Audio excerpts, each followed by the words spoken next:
8 जनवरी 2020 की बात है।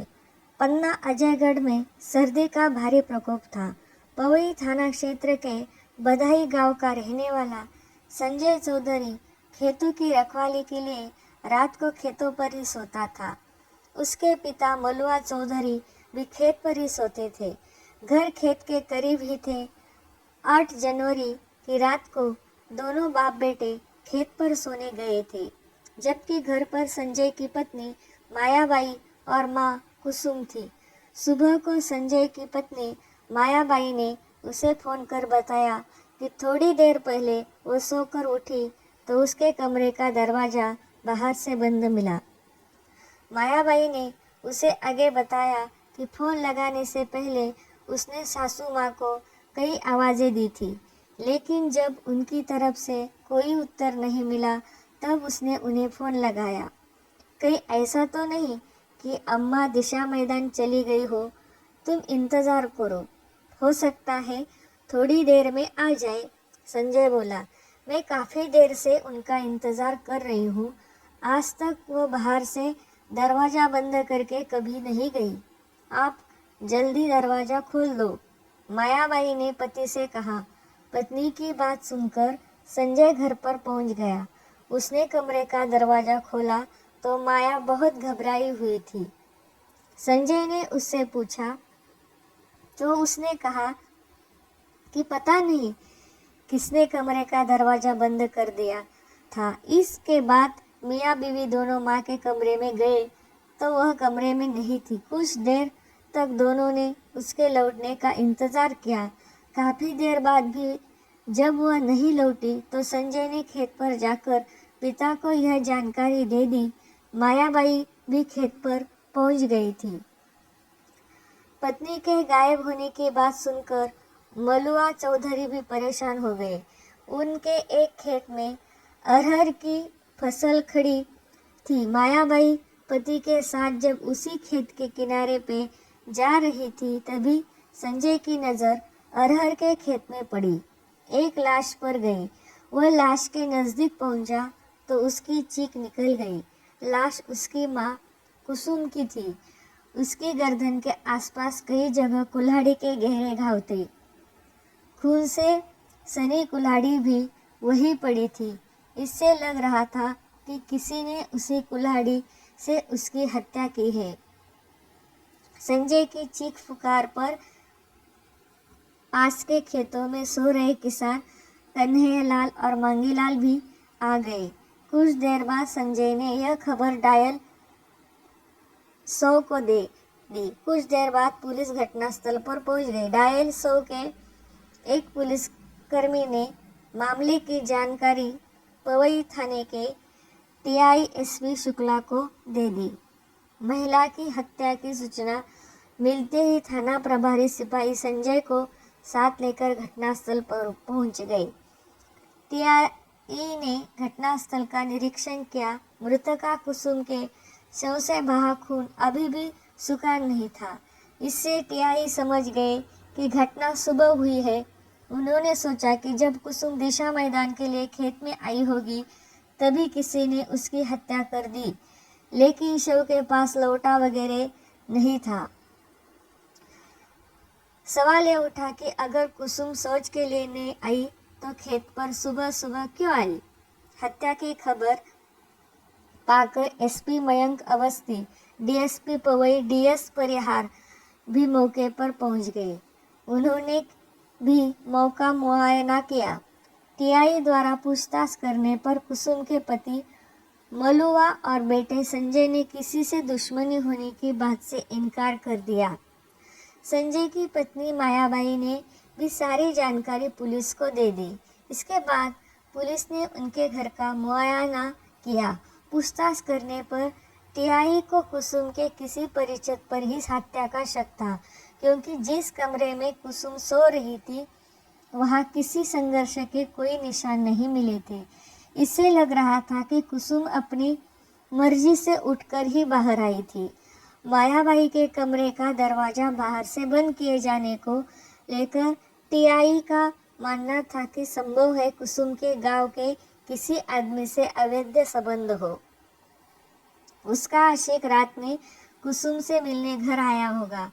कहीं बहू अपने कमरे से निकलकर सास के कमरे में न आ जाए, इसीलिए उसने ही मायाबाई के कमरे का दरवाजा बाहर से बंद कर दिया होगा।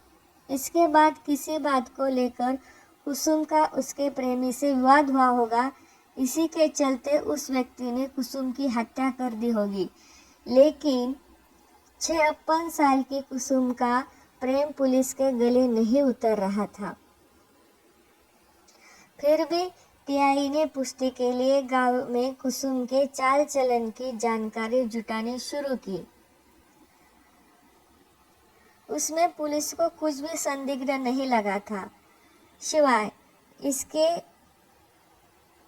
इसके की बयान देते समय मायाबाई एक हाथ लंबा घूंघट निकाले रहती थी। इससे टीआई को लगा कि हो सकता है मायाबाई अपने चेहरे का भाव छिपाने के लिए घूंघट का सहारा लेती हो। इसलिए उसके बारे में नई जानकारी मिलने के बाद टीआई शुक्ला ने एक महिला पुलिसकर्मी को मायाबाई से पूछताछ करने को कहा। महिला पुलिसकर्मी ने उसका घूंघट खुलवाकर उससे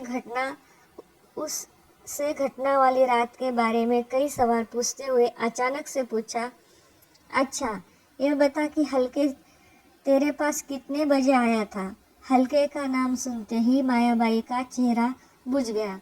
पहले तो वह सब शक पकाई, फिर बोली, कौन हल्के? वो मेरे पास क्यों आएगा? ज़्यादा सयानी मत बन, पुलिस को सारी बात पता चल गई है। उस रात हल्के तुझसे मिलने आया था, इसलिए सीधे सीधे बता दे कि हल्के ने तेरी सास को क्यों मारा। देख, तू सच बता देगी तो पुलिस तुझे छोड़ देगी, वरना तुझे जेल जाने से कोई नहीं रोक सकेगा। मायाबाई पुलिस की बातों में आ गई। उसने स्वीकार कर लिया कि उस रात सास ने उसे उसके प्रेमी हल्के के साथ देख लिया था।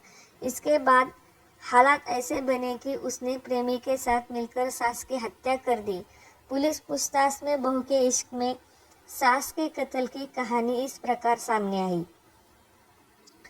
कोई 5 साल पहले मायाबाई जब संजय के साथ ब्याह कर गांव में आई, तब उसकी उम्र 21 साल थी। पति के साथ कुछ समय तो उसके दिन अच्छे बीते, लेकिन बाद में संजय पत्नी के बजाय खेती पर ज़्यादा ध्यान देने लगा।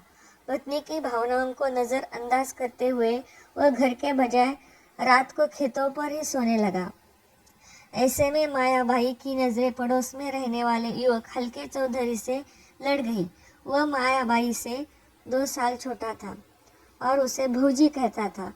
गांव में मायाबाई के आते ही उसकी सुंदरता के चर्चे होने लगे थे, लेकिन उस वक्त हल्के इन सब बातों में ज़्यादा दिलचस्पी नहीं लेता था।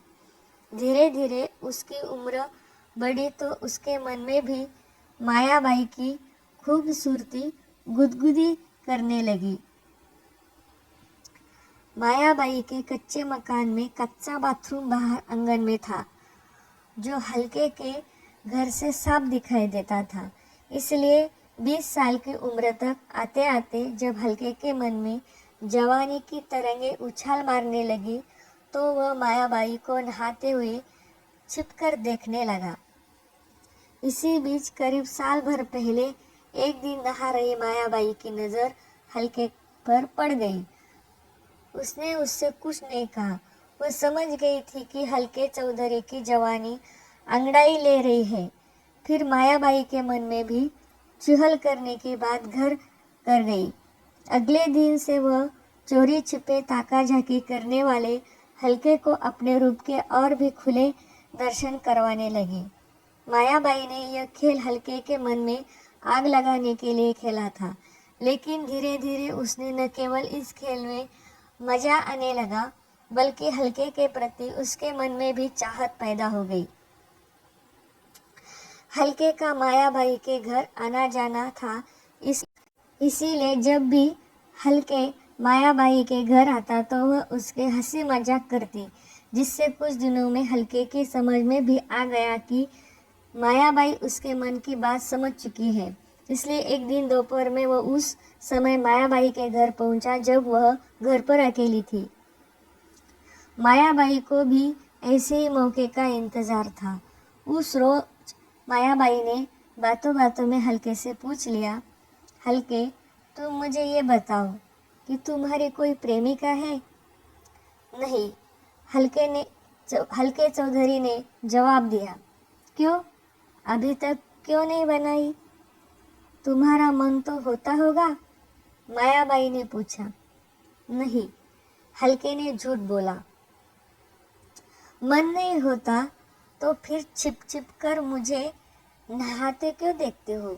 मैं तो समझी थी कि मेरा देवर कई लड़कियों से दोस्ती कर चुका होगा, इसलिए अब मेरे साथ दोस्ती करना चाहता है। मायाबाई मुस्कुराते हुए बोली, वो तो इसलिए कि आप अच्छी लगती हो। कभी मेरी सुंदरता को पास से देखने का मन नहीं करता तुम्हारा? मायाबाई ने पूछा। करता है, लेकिन डर लगता है कि कहीं आप गुस्सा ना हो जाओ। हल्के ने बताया। मैंने कब कहा कि मैं गुस्सा हो जाऊंगी? अच्छा, एक काम करो, अभी तो अम्मा खेत से आने वाली है, कल सुबह जल्दी आ जाना, फिर देख लेना अपनी भाभी को एकदम पास से, और मन करके तो छू कर भी देखना। इतना कहकर मायाबाई ने नौसिखिया हल्के के गाल पर एक पप्पी देकर उसे उसके घर भेज दिया। दूसरे दिन हल्के चौधरी मायाबाई के घर पहुंच गया। उस समय घर में उन दोनों के अलावा कोई नहीं था। मायाबाई ने इसका फायदा उठाया। उसने हल्के को काम कला का ऐसा पाठ पढ़ाया कि वह उसका मुरीद बन गया। इसके बाद तो दोनों के बीच आए दिन वासना का खेल खेला जाने लगा। मायाबाई को कम उम्र का प्रेमी मिला तो वह उसे बढ़ चढ़कर वासना के खेल सिखाने लगी, जिसके चलते हल्के उसका ऐसा दीवाना हुआ कि हर दिन मायाबाई से अकेले में मिलकर प्यार करने की जिद करने लगा। लेकिन यह रोज रोज कैसे संभव हो पाता, इसीलिए मायाबाई ने एक रास्ता निकाला। रात को जब उसका पति और ससुर खेत की रखवाली करने चले जाते तो सास के सो जाने के बाद आधी रात में वह अपने प्रेमी हल्के को कमरे में बुला लेती और फिर पूरी रात उसके संग अय्याशी करने के बाद सुबह होने से पहले वापस भेज देती। 8 जनवरी 2020 की रात को भी यही हुआ। रात में संजय और उसके पिता मलुआ खेत पर चले गए। फिर सास भी खाना खा पी कर गहरी नींद सो गई तो मायाबाई ने हल्के को बुला लिया। हल्के अब प्यार के खेल में काफ़ी होशियार हो चुका था। वह अपने मोबाइल पर अश्लील फिल्में लगाकर मायाबाई को गुदा मैथुन के लिए मना रहा था, लेकिन मायाबाई तैयार नहीं हो रही थी।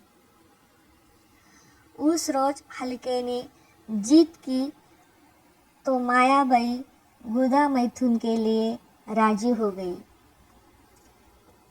उसी दौरान मायाबाई के मुंह से चीख निकली तो बाहर कमरे में सो रही सास की नींद टूट गई।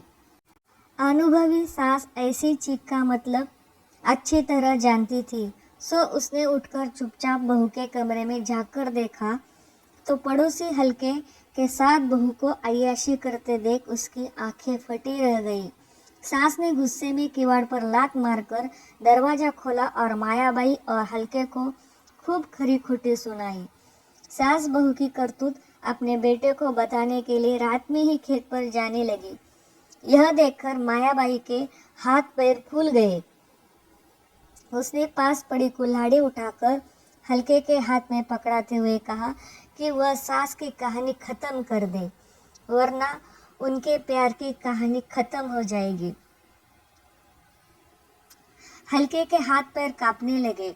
उसमें इतनी हिम्मत नहीं थी कि वह बाहर जाकर कुसुम की हत्या कर सके, लेकिन जब मायाबाई भी साथ हो गई तो दोनों ने पीछे से जाकर खेतों पर पहुंच चुकी कुसुम की गर्दन पर कुल्हाड़ी से वार किया, जिससे वह वहीं गिर गई।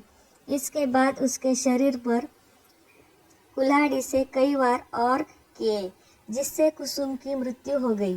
कुछ देर बाद मायाबाई के कमरे का दरवाजा बाहर से बंद कर हल्के चौधरी अपने घर चला गया। दोनों को भरोसा था कि पुलिस उन तक कभी नहीं पहुंच पाएगी, लेकिन पवई पुलिस ने 4 दिन में ही दोनों को कानून की ताकत का एहसास करवा दिया। तो दोस्तों, ये थी सत्य घटना पर आधारित कहानी। आपको कैसी लगी? अच्छी लगी तो लाइक कर दीजिए, कमेंट कर दीजिए, शेयर कर दीजिए और चैनल को सब्सक्राइब कर दीजिए, क्योंकि मैं आपके लिए लेके आऊँगी ऐसी बहुत सारी कहानियाँ। धन्यवाद।